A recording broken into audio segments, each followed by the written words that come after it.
Hey pre-calc friends, welcome to our new section today. This is section 3.2, and this is really where we start to learn new stuff that you've never learned before, not even in Algebra 2. Today we're going to learn all about these things called logarithms, or logarithmic functions. Okay, like why do we have these? What are these things? But we're going to find out they're very, very useful, and we're going to find a lot of great applications in real life for logarithms. So can I just go back and just summarize a little bit of math history with us? For every operation you guys have in math, we always have sort of the undoing or the opposite, or you can also call it the inverse operation that goes with it. For example, if you have addition, the opposite of addition is subtraction. So if you see addition in an equation and you want to undo it, you do it by subtraction. So what if we had multiplication? You undo multiplication by dividing, and so on and so forth. Every operation, whether it's squaring, you can square root. If you have cube rooting, that's a type of radical, right? That's cube rooting. Let's see. Oh, the opposite of that would be to literally cube it from both there, and that would undo it. So what we learned in the last section was this new mysterious friend called the exponential, right? Y equals, or f of x equals b to the x. And we learned compound interest, where the x was time.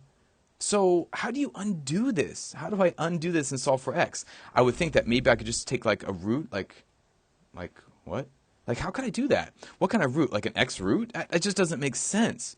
So what mathematicians came up with was the way to undo an exponential is to use a whole new operation that we call the logarithm. The logarithm is a way of undoing the exponential function. So for example, what if I throw this at you and I say, all right, friends, 10 raised to the x. Okay, 10 is our base. X is our exponent, and because x is in the exponent, you know this guy is an exponential. If I raise 10 to some power x, I get 300. Well, in order to get x by itself, what is that? How do we do that? You can't really take a root there because the x is in the exponent. So we're going to use this new friend called the logarithm to try to undo it and solve for our power x. Now, just off the top of your head, friends, do you know 10 to the x equals 300? I don't think there's a number that you can raise 10 to and get exactly 300, but can you sort of estimate what would x be sort of between? Which values do I raise 10 to and get somewhere between 300 or somewhere around 300? Can you guess? Because I know 10 to the 1 is 10. Okay. I know 10 squared is 100. And I know 10 cubed is, well, we're just adding more zeros. Oh, there we go. Okay, so I feel like 300 is somewhere between 100 and 1,000, right? So I know my answer for x has to be somewhere between 2 and 3. I just don't know how much. Probably, obviously, some kind of decimal or fraction, but like how much exactly? This is where the logarithm is going to come and help us out. So let's say, how are we going to do this? Let's say I write this in what's called exponential form. Why is it exponential? Because the x is in the exponent. So, new problem. Let's skip the 300 for a second. Let's just say 10 to the x is equal to 1,000. Okay? That is exponential form. Now, watch what I'm going to do. I'm going to change this into logarithmic form, but can we just label some things first? All right, that 10, remember, the 10 is the base, and you see how the x is the exponent way up here.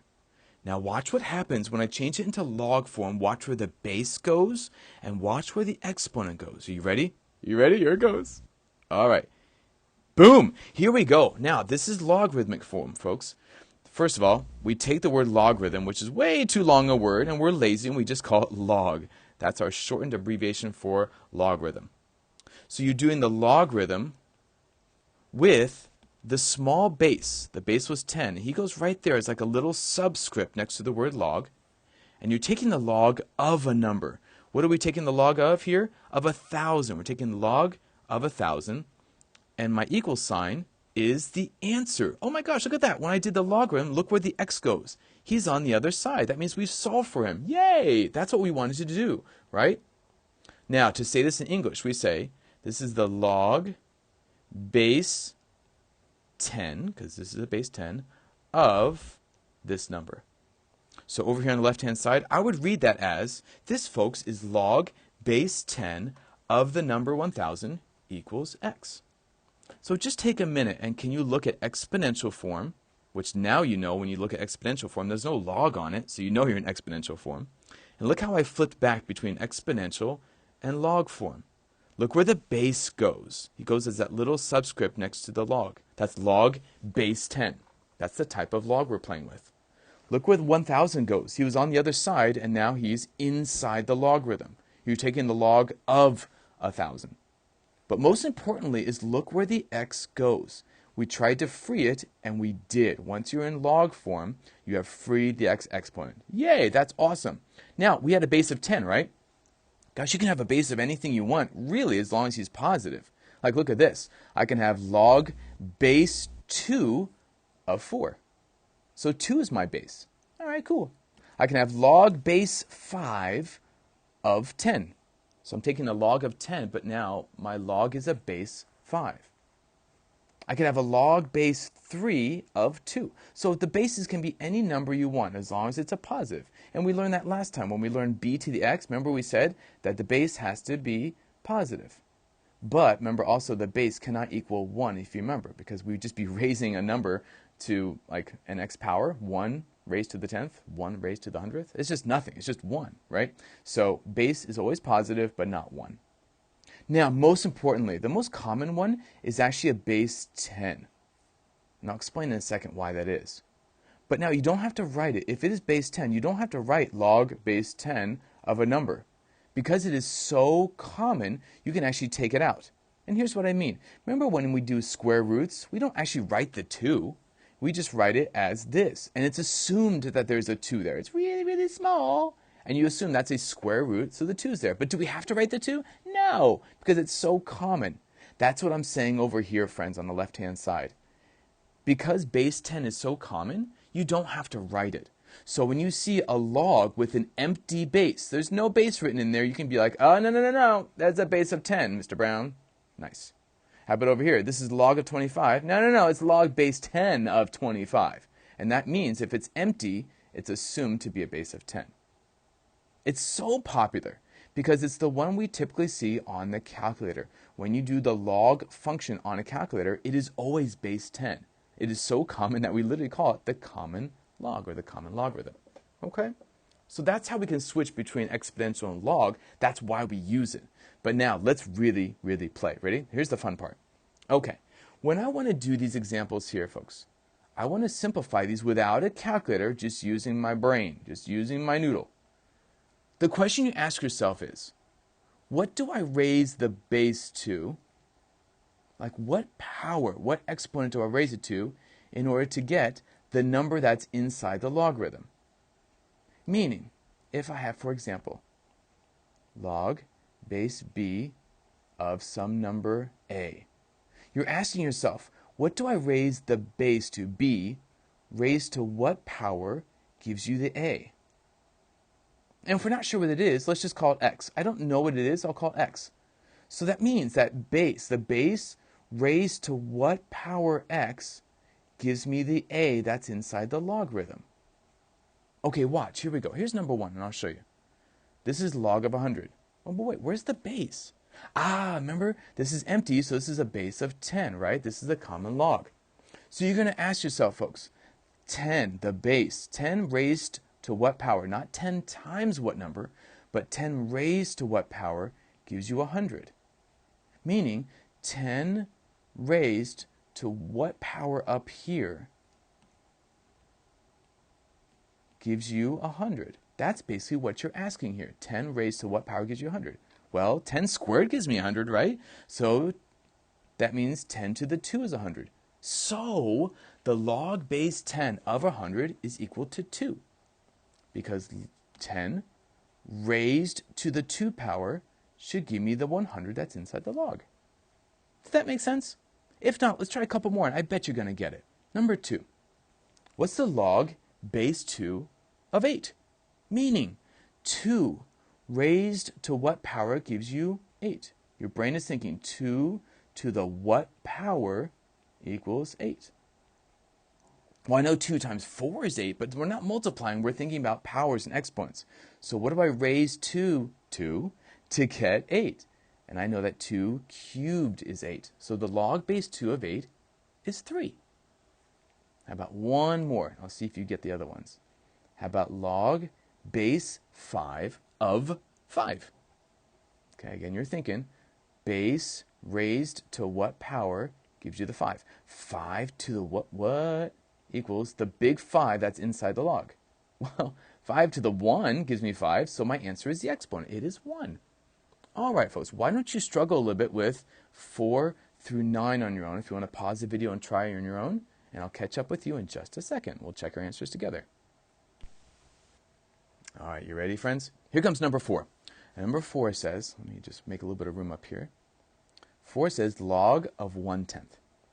I don't see a base there, do you? So let's write it in just so we know. Oh, yeah, that's log base 10. This one's a little interesting.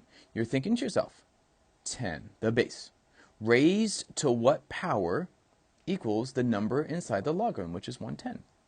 Ah, okay. Remember, what do you raise something to put it downstairs, to put it in the denominator? Why is it 1 over 10? Ah, do you remember? It's a negative power. So in fact, log base 10 of 1 over 10 is negative 1, because 10 to the negative 1 power is 1 over 10. So my answer is negative 1. Ooh, that was sneaky. All right, number 5. Number 5 is asking, what is log base 3 of 1 over 9? So 3 to the what power gives you 1 over 9? Well, 9 is related to 3, right? It's 3 squared. Okay, so that's cool. So I'd be tempted to say, oh yeah, this is 2. But no. I think that would be if it was log base 3 of regular 9. But this is 1 over 9. Oh, okay. But I think we're close. Remember, how do we put 1 over? What do we do? Ah, it's a negative power. That puts 1 over, and then remember we squared after that. So it's negative 2. Because 3 to the negative 2 is 1 over 3 to the 2, which is 1 over 9. Okay, answer for number 5 is negative 2. How about number 6? 4 to what power gives you 1? Well, it doesn't really matter what the base is, whether it's a 4 or a 10 or 1,000, but what do I always raise a number to and get 1 back out? Do you remember? It is 0. Good job, because 4 to the 0 is 1. All right, those are sort of medium level difficulties. Here comes 7, 8, 9. These are tough. Okay, for number 7, this one's a really good one to write down here, friends, because it's sneaky. You're asking yourself, 5 to the what power, 5 is the base, equals the cube root of 5. Oh, man. How do I raise a power and get a radical? Ew. Oh, hey, remember, friends, that radicals also can be written as exponents, right? As rational or fraction exponents. Do you remember 5 cube root? How do you write cube root as an exponent? Do you remember how this is? The cube root and 5 to the 1, we write it as 5 to the 1 over 3 power, right? 1/3 power is a cube root. Make sure you can bring that back. If you don't remember that, good thing to review or come check with me for extra help. Okay. So now the question is 5 to the what gives you 5 to the 1/3? Well, that's pretty easy because the 5s are the same. So what do I raise 5 to get 5 to the 1/3? I just raise it to the 1/3. So that one's really good because I had to change it from radical into exponent first so I could see what the real answer is. Ooh, good. I'm going to put another star next to that one. That's a really popular one. All right, how about number 8? Number 8, what's our base here? Oh, 10. Okay, good, because it's empty, right? So you're asking yourself, 10 to the what power gives me 0? What do I raise 10 to and get 0 out? Well, gosh, if I think of negative numbers or positive numbers, even if I raise it to the 0, that's not going to work, right? Because 10 to the 0 is just 1. I don't think there's anything I can do. I don't think I can write a number, raise 10 to that power, and get 0. So we said this one's not possible or undefined. That's pretty cool. Similarly, on number 9, what do I raise 2 to and get negative 1? Same problem. I can't raise 2 to any number, whether it's a negative. If I raise it to a negative, what's going to happen? It's just going to turn over and put them downstairs. So really, again, there's no possible number, no possible power that I can raise 2 to and get a negative number. So it looks like in general, folks, if I was going to sum up right here, in general, the number inside the logarithm, meaning These folks. 1, 2, 3, 4, 5, 6, 7, 8, and 9. These all have to be positive numbers greater than 0. So not only just the base that we learned in the last section, but also the number inside the log, the number you're taking the log of, they both have to be greater than 0. You cannot take the log of a negative. You cannot take the log of 0. Okay. Wow, great job on that. Mental break for a second. How are you doing so far? Are you okay? Smiley face. Great. So look at all these different bases. If you look again from 1 through 9, I had base 10s, I had base 2s, base 5s, but no negative bases, no 0 bases, and no base of 1. But what's another number we could have a base of? We can actually have a base of that magic number e that we used when we did compound interest. Remember how e was like, what, 2.72 or so? We call the natural number.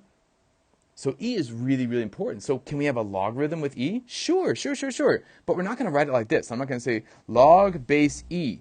It's such an important number, it's actually going to transform our log into a really important log. So we're not going to write it like this, log base e. Look what's going to happen. Because e is a natural number, we change it into this, which is ln, that's on I, it's an L, ln of x. ln basically in Latin is Logarithmicus naturalis, or something to that effect, so they abbreviate it for ln, meaning natural logarithm. We use the natural number as a base, transmogrify this guy into a natural log. So if I say, hey friends, what's the natural logarithm? You're like, oh yeah, that's ln. Because it's ln, we already know what the base is. Do we have to write it? No, because it's always e. The ln will never be any other base except e. You'll never have the ln base 4. That just doesn't happen. ln is made because of e. So if you ever see ln, it's always going to be a blank base because it's always e. It's that important, ln. Okay, well, let's go a step further then, friends.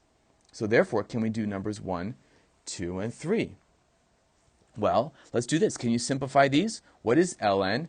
Base of e. Of e. Again, this is natural log, so you know the base is e. So again, you're asking yourself, what do I raise the base to get the number inside the log? So e raised to the what power equals this e. Well, in order to get itself back out, you just raise it to the 1. And I guarantee you, friends, the ln of e is just 1. How about number 2? Again, this is ln, so you know the base is e. E raised to what power gives you e to the 6? E to the what is e to the 6th? Well, it looks like I just need to raise the e to the 6th power. And I get e to the 6th. So can you figure out number 3? Ooh, this is 1 over e, right? So e, the base, raised to what power gives you 1 over? Remember 1 overs? What kind of exponents gives you 1 overs? Those are negatives, right? So negative 1. Wow, good job. That's heavy stuff. But what we've been doing so far is we've just been flipping back and forth between log and exponential. Basically, we've been doing it mentally. We've been kind of writing it out. Let's just do it officially, and this will be sort of our last thing for today. So, first of all, can we solve these right now? We've got really good practice now. What is log base 5 of 25? You're asking yourself, 5 to the what power is 25? And 5 to the 2. Why? Because 5 raised to the 2 power equals 25. Let's write that. 5 raised to the 2 exponent is 25. Well, look what I just did. See how the logarithm is gone? Because we are in exponential form here. And in general, the rules for exponential form is this. Watch this. Log base b of a equals x. If that's my log form, watch these arrows. I'm going to draw these arrows like 100 times this year. Base raised to what power x equals or gives you the a here. So this is the same thing as b raised to the x equals the a that's inside the logarithm. Put that off to the side in your notes. Maybe put a big star or a cloud around it. That's really, really important to go back and forth. Logarithm here, log form, into exponential form. That's why here you have 5 to the 2 equals 25. Okay, can we solve the second one? Log base 2 of 1 over 8. What do I raise 2 to get 1 over 8? Well, first of all, it's 1 over. So I know my answer is negative to get 1 over. And then what do I do to 2? What do I raise it to get 8? And I cube it. Okay, can we write it in exponential form, friends? Use your arrows. Base to the equals. So 2 to the negative 3 equals 1 over 8. There you go. That's it. These are both the same things. One's just in log form, and one's in exponential form. All right, last one. Ready? I'm going to do ln base of e to the 3. What do I raise e to get e to the 3? And I just raise it to the third power. Why? Arrows. Here we go. E to the 3 equals e to the 3. I mean, that kind of makes sense because we're doing it the right way. Base raised to the outside number equals what was inside the log. Cool. Now this direction is pretty easy to go from log to exponential. Going backwards is a little bit tricky. What if I give you the entire exponential form? Can you go backwards into log form? Sure you can. Well, important thing is, first of all, write the word log. That's a great place to start. Now, what is my base here? If I look here, what's the number being raised to a power? And my base here is the 2. So I'm going to put the 2 here, log base 2. And I'm left with log base 2 of something equals something. But I need to figure out what those somethings are. So if you want to think about it, you can say, well, if I used my arrows over here, Mr. Brown, it would be 2 to the outside number equals what was inside the log. So go over here. What is 2 being raised to? Oh, 2 is being raised to the 4. So go back to the right side. 2 to the 4 equals, over here 16. Well, 16. There you go. And that's it. That's now from exponential into log form. And just look at that log. Look at that. Log base 2 of 16. 2 to the what power is 16? It's 4. So that makes perfect sense. How about the second one? Okay, let's write the word log. What's my base here? What's the number being raised to a power? And that's the 3. Okay. So again, think about these blanks here, but I'm not going to write the blanks. See if you can see it. 3 to the what equals what's inside the logarithm. There you go. And again, you can always double check with the arrows. 3 to the equals, and that's exactly what we have over here on the left. So changing back and forth between log form and exponential. One more. Now this is e to the x, so before I write the word log, that's not right, because we don't do log base e. That's not what it's called. What do we use instead? The ln. Good job. So ln, and you don't have to write the base e because it's implied, of what equals what? So let's see. E raised to the what? E to the what? Oh, looks like e to the x, right? So I'll put x over here. E to the x equals what's inside here? Oh, the 6. There you go.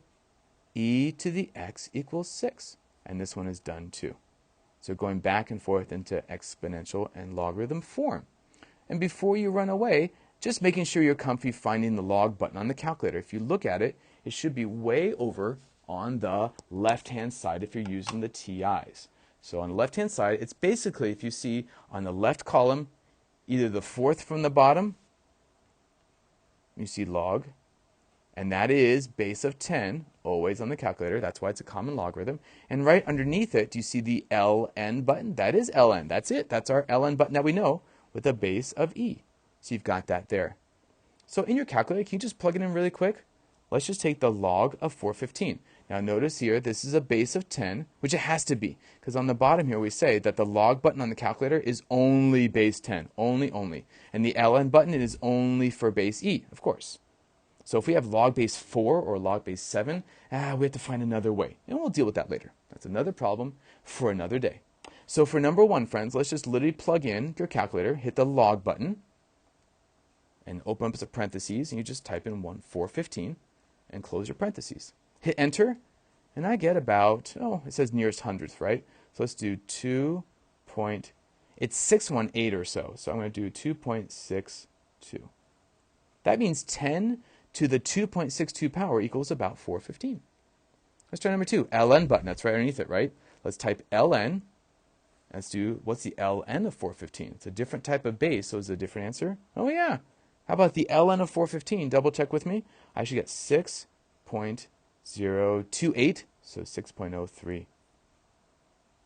Now, for number 3, if you know ahead of time, you know that the log of 0 shouldn't exist, right? Because we can't take the log of 0. But type it in anyway. Do log of 0, and it's just going to laugh at you.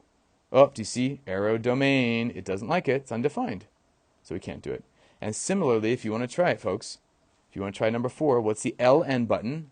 Remember, I can't take a log of a negative? Same thing. It says not real. It's undefined. So that's how we use the calculator, folks.